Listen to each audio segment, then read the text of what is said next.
शहर की भीड़भाड़ से दूर पहाड़ी इलाके में एक शांत सा कस्बा था, नवलपुर।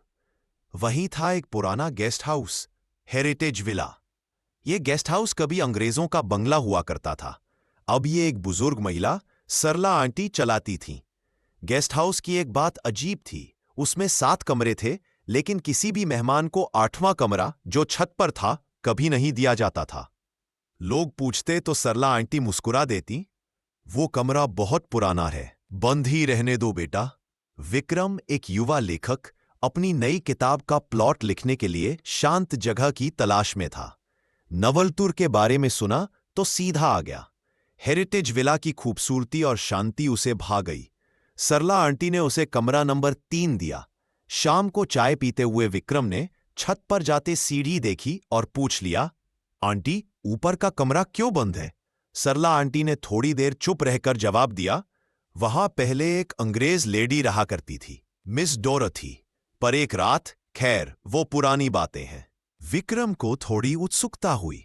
उसने सवाल करना चाहा, लेकिन सरला आंटी साफ मना कर गईं। वो कमरा आज भी वैसे ही बंद है जैसे उस रात था। मत छेड़ो उसे। रात हुई, ठंडी हवा, बर्फीली चुप्पी और दूर कहीं कुत्ते के भौंकने की आवाज। विक्रम ने सोचा, यही तो कहानी का असली प्लॉट है। उत्सुकता उसके अंदर कुलबुलाने लगी। आधी रात को वह चुपके से छत की ओर बढ़ा। दरवाजा जंग लगा था, पर खुल गया। कमरे में घुप अंधेरा था। विक्रम ने मोबाइल की टॉर्च जलाकर अंदर कदम रखा। धूल से ढकी पुरानी लकड़ी की अलमारी, टूटा पियानो और दीवार पर एक पुरानी पेंटिंग, एक सुंदर गोरी महिला जिसके नीचे लिखा था, लेडी डोरथी 1849।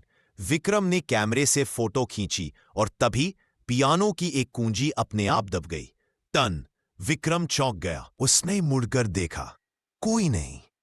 लेकिन हवा अब एकदम ठंडी हो गई थी। वो वापस मुड़ने ही वाला था कि दरवाजा अपने आप बंद हो गया। विक्रम दौड़ा, लेकिन दरवाजा नहीं खुला। फिर पेंटिंग की आंखें धीरे धीरे रक्तिम होती गईं। कमरे में कुछ फुसफुसाने की आवाज आने लगी। क्यों आए हो? क्यों जगाया मुझे? विक्रम ने टॉर्च चारों ओर घुमाई।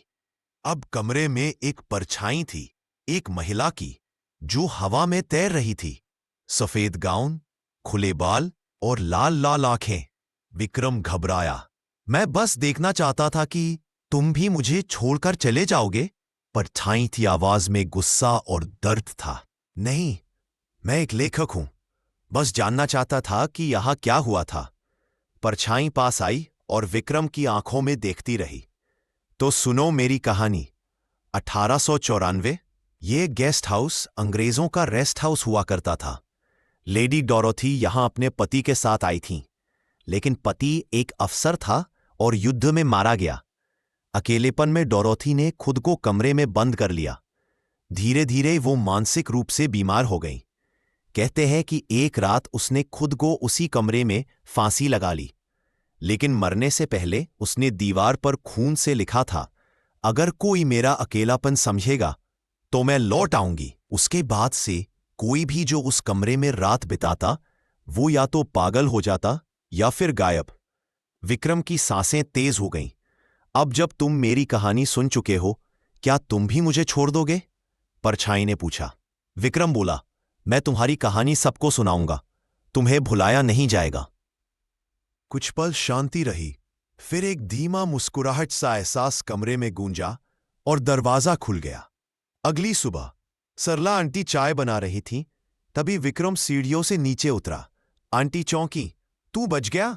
विक्रम ने मुस्कुराकर कहा, हाँ, और अब मेरी किताब का नाम होगा छत का कमरा।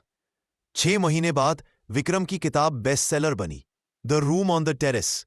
लेकिन एक अजीब बात थी, उस किताब के हर पन्ने के कोने में एक हल्की सी परछाई दिखाई देती थी। कहते हैं वो डोरोथी की आत्मा थी, अब अकेली नहीं रही। क्या आपने कभी किसी बंद कमरे की दस्तक सुनी है? तो दोस्तों, कैसी लगी आपको ये छत का कमरा कहानी? कमेंट करके जरूर बताना। वीडियो पसंद आई हो तो इसे दिल खोलकर शेयर करें और चैनल को सब्सक्राइब करके बेल आइकन जरूर दबाएं। फिर मिलेंगे एक और नई कहानी के साथ।